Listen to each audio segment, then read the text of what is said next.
Magluto tayong ano mga kapakerd. Yung humba.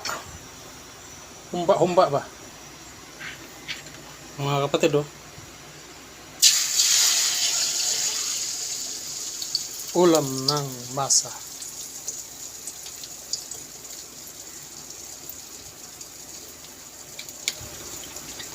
Ito yung ulam ng masa mga kapatid.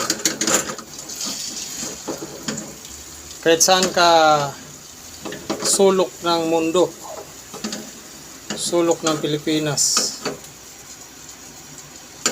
mayroon tayong ulam na ganito.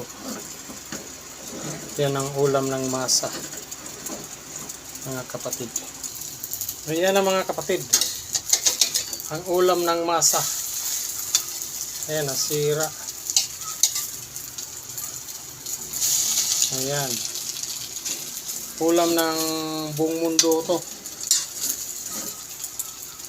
Kahit saan kayo naroon, panig ng mundo, ito ang ulam natin.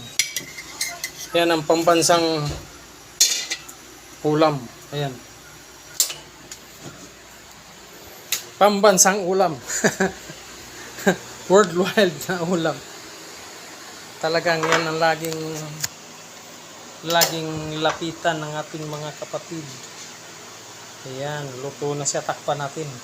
Baka ipasukin ng iba. What up? Ngayon, isa tayo mga kapatid. Tanghalian natin yan. Ito ang isa sa pinaka pambansang ulam din. O pang worldwide na ulam. Ayan oh. Kahit saan kayo mapunta ng buong mundo, hindi mayroon yan. Ano? So,